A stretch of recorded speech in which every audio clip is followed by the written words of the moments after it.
최근 많은 정치인들이 자서전을 출판하고 있습니다. 그런데 오늘 모신 황진아 의원님의 회고록은 좀 특별합니다. 정치 활동에 대한 소개보다는 정치 입문 이전, 군에서 현역으로 근무할 당시에 대한 회고가 대부분의 내용을 차지하고 있습니다. 직접 스튜디오에서 만나보겠습니다. 안녕하십니까? 네, 안녕하세요. 자, 이제 이 회고록 얘기를 좀 해야 되는데 지금 한나라당이 또 오늘 벌집을 쑤셔놨어요. 그 전당대회 돈봉투 사건 때문에. 그 얘기 혹시 좀 잠시 좀 하고 가실까요? 글쎄, 뭐 저는 그 보도 난 것밖에 모르기 때문에요. 예. 또 제가 직접 경험한 바도 아니고, 그래서 저도 상당히 그 놀라기도 하고 당혹스럽기도 하고 그랬습니다. 예. 어쨌든 있어서는 안 될 일이 예. 일어났다라고 보여지는데, 그게 또 사실 규명에 대해서 제가 확인할 수도 없고, 예. 그렇기 때문에 두 가지 생각을 갖습니다. 상당히 그 당혹스럽고 또 한 가지는 이 문제가 참 있어서는 안 될 일인데 명명백백한 거는 밝혀져야 이런 시끄럽고 또 의혹이라든지 이런 게 없어지지 예. 않겠나. 네. 그 지켜보고 있는 입장입니다. 지금 뭐라고 말씀드릴 수는 없잖아요. 제가 예. 모르니까. 혹시 이제 현역 의원이시니까요. 이 진짜 실제로 전당대회에서 당대표 후보들이 현역 의원들한테 돈을 주면서 좀 지지해달라고 그럽니까? 그게 관례처럼 돼 있는 겁니까? 저는 전혀 경험한 바가 없고요. 지금 나온 그 얘기에 대해서 사실 믿기지가 않아요. 근데 또 우리 고 의원은 또 그걸 자기가 경험을 했다고 하니까. 예. 그래서 네. 진위 여부에 대해서 확실치 않은 거 가지고서 제가 언급하는 건 적절치는 않은 것 같습니다. 그럼 근데 오늘 불행한 일이죠. 예, 그 정강 정책에 대한 얘기는 의견을 말씀하실 수 있을 것 같은데요. 보수를 빼자는 얘기가 있었는데 네. 황진아 의원님의 개인 의견이나 아니면 당내 의견들은 어떻습니까? 그 부분에 대해서. 우리가 진정한 보수를 지킬 수 있는 것은 지켜야 하지만은 또 시대적 상황이라든지 여러 가지를 고려했을 때 우리가 포용할 것은 포용하는 그런 자세를 가져야 된다는 얘기들이 많습니다. 그러니까 속이 얘기하는 그런 지적을 자꾸 받아서 문제가 아니고 무슨 수구 꼴통이라든지 이렇게 원고집적인 그러한 보수, 그거는 저도 바람직하지는 않다고 합니다. 우리가 미래지향적이고 또 우리 시대 상황에 맞는 여러 가지 생각을 해야 되는 것은 당연하지만 네. 또 기본적으로 지켜야 될 가치까지 다 망각하거나 절대 그래서는 안 된다는 것이죠. 김정인 위원이 말한 그 보수를 빼자는 말은 어느 쪽에 가깝다고 생각하세요? 저는 지금 그걸 긍정적으로 보고 싶은 생각이 있습니다. 너무 그냥 예. 보수만 하면서 네. 지금 시대 상황이든지 또 우리가 관용으로 받아야 될 거는 예. 못 받고 하는 그런 것도 일단은 탈피할 필요가 있지 않느냐. 예. 그런 쪽의 생각을 갖는 것이 아닌가. 저는 그렇게 생각을 하고 있습니다. 예. 좀 이제 회고록 얘기를 좀 해보겠습니다. 그러시죠. 회고록이 이제 12.12 쿠데타 사건, 그러니까 이제 전두환 보안사령관 있을 때 일어났던 일이죠. 거기에서 우리 황 의원께서는 어떤 직책을 맡고 있었습니까, 군에서? 전 그때 당시에 보안사령관 수석 전속부관입니다. 전두환 보안사령관. 예, 예. 네. 그렇죠. 그럼 쿠데타 상황을 옆에서 아주 세세히 다 지켜봤겠네요, 처음부터 끝까지. 제가 알고 있는 것도 있고 모르는 것도 있지만 아무튼 예. 현장에 있었던 건 사실입니다. 그러니까 사실 이제 시청자분들께서는 그때를 아시는 분도 계시지만 그렇지 않은 경우도 있으니까 예. 상황 설명해 주시고 이번에 회고록에 새롭게 밝히신 내용들이 있다고 해서요. 그 부분도 얘기 좀 해주세요. 새롭게 밝혔다는 것보다도 이제 제가 회고록을 쓰게 된 동기는 네. 몇 가지 이유가 있습니다. 그것은 저는 군 생활 한 사람 중에서도 상당히 좀 다양한 경험을 한 편입니다. 외국 생활도 많이 했고 예. 네. 또 예편 명령을 한 두세 번 받았다가 세 네. 번째 예편도 했고 이제 이런 상태이기 때문에 좀 특이하기도 하고 이제 다양한 경험을 했기 때문에 네. 여러분들이 저를 보고 그런 걸 기록으로 좀 남겨서 예.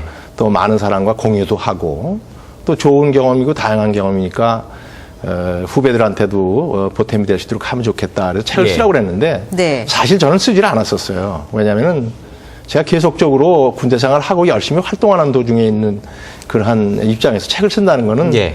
좀 그렇게 적절치 않은 것 같아서 안 썼는데 네. 이번에 이제 정치인이 되고 난 다음에 보니까 제가 또 더군다나 이제 지역구 국회의원이고 그렇기 때문에 내가 가지고 있는 정치 소신은 무엇이고 또 앞으로 지향할 목표는 무엇인가 이런 걸 생각하면서 우리 파주 시민을 포함해서 이런 걸 확실하게 알려드리기도 하고 예. 또 그런 걸 통해서 내가 다짐하는 것을 확실하게 되새길 수 있는 그런 계기를 만들자 해서 이제 썼거든요. 네. 근데 그런 예. 경험을 했기 때문에 그런 사항을 쑥 빼고 이렇게 쓰는 건 좀 이상해서 제가 어렸을 때 시절, 그 다음에 사관학교 가서 졸업해가지고 군대 생활했던 시절 뭐 이런 걸 쭉 예. 쓰다 보니까 네. 제 경험 중에 이제 그게 하나 들어가 있었죠. 근데 그래서 그걸 쓰면 굉장히 돼. 보시기에는 예, 궁금해하실 내용이라서요. 네. 뭐 사진이 계속 나오고 있는데 네. CIA 미국 중앙정보부가 과연 우리 신군부의 이 쿠데타 12.12 쿠데타에 개입을 했는지 어느 정도 개입을 한 것인지 어느 굉장히 부분을 좀 개입한 궁금해요. 것인지. 예. 예. 제가 알고 있는 것은 전혀 개입하지가 않았고요. 아, 개입하지 않았다. 예, 전혀 개입하지가 않았고 지금 아마 그 제가 이런 자서전이 아니고 이제 그 회고록이라고 하는데 자서전은 뭐 이렇게 퇴역을 하고 난 다음에 인생 마무리하는 것을 쓰는 게 자서전이라고 그럽니다. 저도 예. 이번에 그 회고록과 그 차이를 제가 알게 됐는데 회고록은 이제 쭉 생활하면서도 그때까지 이제 자기 경험했던 걸 쓰는 거라고 그래요. 예. 네. 근데 이제 CIA가 개입하지 않았다라고 하는 것은 뭐냐면은 그날 그 12.12 그날 밤에 있었던 사항에 대해서 CIA고 전혀 그걸 하나도 모르고 있었어요.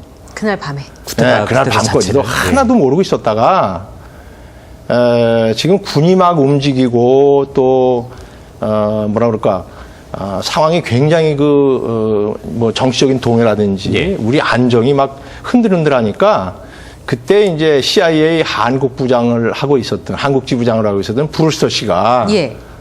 이제 제 책에 써 있습니다만은 그 12월 12일 밤에 이제 그런 일이 터졌다고 하면 12월 13일 예. 새벽에 전화가 온 겁니다. 예. 이게 어떻게 된 상황이냐?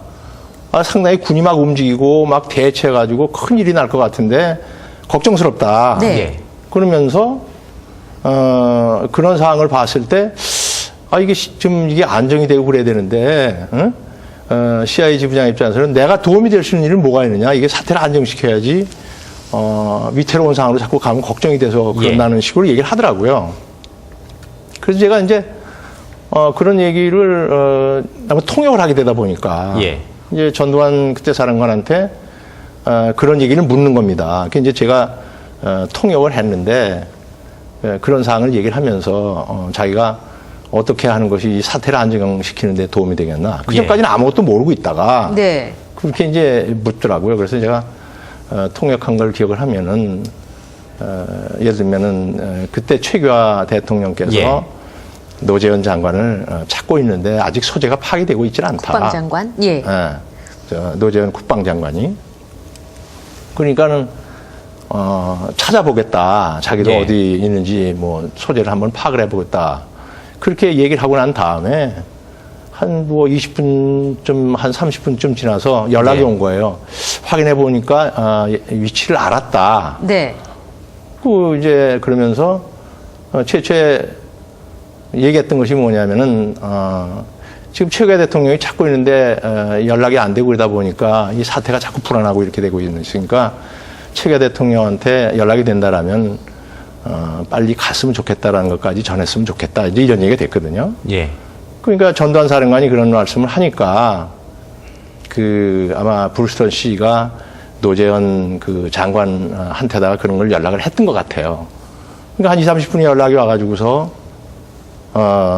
위치가 파악이 됐고 최규하 대통령이 장관을 찾고 있다고 하니까 가면 좋겠다. 빠른 시간 내에. 네. 예.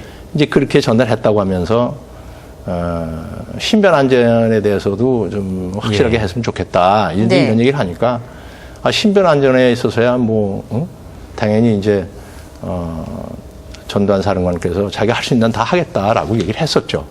그러니까 예. 이제 그 노재현 장관은 그 연락을 받고 청와대가 아니고 이제 그때는 총리 공간이거든요. 이제 그때 당시에 그러니까 보안사령부를 지나서 거기 총리 공간을 가게 됩니다. 예. 가다가 이제 보안사령관실에 잠깐 들려서 상황이 어떻게 된 건가 이게 물어보고 그러니까 그 안에서 무슨 말씀하신 건 저는 모르죠. 그러나 네. 말씀 듣고 이제 청와대 갔다가 최규하 대통령, 총리 공간에 가서 말씀을 나누고 다시 와서 잠깐 말씀을 하고 떠났어요. 이제 그걸 사항을 기록해 놓은 겁니다. 그러니까 미국 CIA가 12.12 쿠데타, 그러니까 전두환 사령관이 주도했던 그 쿠데타를 사실상 인정하고 최규하 대통령의 하야를 승인한 셈이네요. 그랬다기보다는 예. 이제 이 한국 상황이 굉장히 일촉즉발로 갈 것 같고 여야 간에 이 국내에서의 상황이 복잡해질 것 같으니까 이것은 안정이 되는 게 좋겠다라는 생각은 분명히 했던 것 같습니다. 예. 그리고 제 책에 이제 나중에도 썼지만은 그날 아침이죠. 그러니까 12월 13일 날 아침에 글라이스틴 대사하고 브루스터 한국 지부장하고 이렇게 같이 만나서 얘기를 한 중에도 예. 그때 당시에 글라이스틴 대사가 굉장히 그 상황을 걱정을 많이 하면서 이 전두환 사령관이 왜 정승화 총장을 연행했는지 네. 그 진위가 뭔지 이런 걸 파악하는데 굉장히 중점을 많이 두더라고요. 예. 네. 근데 이제 전두환 사령관은 쭉 얘기를 하면서 자기는 박 대통령 시해 사건에 대한 수사 책임을 맡고 있는 합동수사본부장인데 이 역사적으로 책임져야 될 그런 그 수사를 하면서 예. 분명하게 밝혀야 될 것이 이제 정승화 그때 당시에 육군 참모총장이 총장, 왜 저쪽 궁정동 안가에 와 있었는지 예. 그 김재규 중앙정보부장하고의 진술이 자꾸 틀린다. 네. 그러니까 그거는 국민 앞에 발표를 해야 되는데 자꾸 의혹만 부르셔도 되느냐. 네. 또 한 가지는 지금 상당히 많은 부분에 있어서 그 유신 독재라고 반대하고 막 그런 것도 있고 예. 그러니까 네. 미 CIA가 개입을 해서 박 대통령 시해 사건에 뒷조정을 한 게 아닌가 그런 오역도 많이 돌아다니고 그러니 예. 이런 것들도 자꾸 뜬 손으로 놓으면 안 되니까 확실히 수사를 해야 되지 않겠느냐. 네. 뭐 이런 얘기로 이제 하다 보니까 글라이스틴 대사도 아무튼 사태가 안전돼야지 되겠느냐 이렇게 하면서 그 사태가 안전되는데 뭐 아무튼 예. 협조하겠다는 식으로 하면서 이제 그렇게 나온 거죠. 어떻게 보십니까? 지금 이제 시간이 이렇게 지난 상황에서 봤을 때 그 12.12 쿠데타는 우리 역사에서 좀 불가피했다고 보십니까? 아니면 일어나지 말았어야 될 일이 일어난 거라고 보십니까? 저는 뭐 분명하게 말씀드릴 수 있는 것은 박 대통령 시해 사건 자체가 문제였다고 생각이 되고요. 그걸 수사하는 과정 속에서 일어나는 것인데 이게 역사적으로 이제 여러 가지 정치적으로 해석하는 문제도 있고 뭐도 있고 그렇기 때문에 그거는 역사가 평가할 것이라고 생각하고 제가 이 자리에서 뭐 또 회고록을 쓰면서도 예. 그런 입장으로 쓴 건 아니라는 건 제가 분명히 밝힙니다. 네, 한국인 최초의 유엔 평화유지군 사령관을 지내셨죠. 그 이제 어떻게 선발이 되셨고 그 당시에도 에피소드가 있다고 말씀하시더라고요. 예. 유엔 평화유지군 유지군 사령관이 되는 것은 그 병력을 파견한 나라 중에서 사령관감을 이제 추천을 합니다. 예. 근데 이제 제가 한국군의 대표로 이제 추천된 이유는 동티모르에 이제 한국군이 상록수부대라고 그래서 한 600명 예. 정도가 갔어요. 예. 그러다 보니까 이제 한국군에서 사령관 후보로 이제 추천이 됐고 다른 나라에서도 이제 여러 이제 후보들이 추천이 됐거든요. 네. 그래가지고서 이제 서류 심사를 통해서 일단 1차 검사를 하고 두 번째 이제 면접 시험을 봅니다. 예. 근데 에피소드 중에 하나가 이제 네. 뭐냐면 거기에 이제 지금 뭐 유엔 사무총장이라고 계신 반기문 사무총장이 면접 시험을 보고 나왔더니 수고했다 그러면서 점심을 같이 했어요.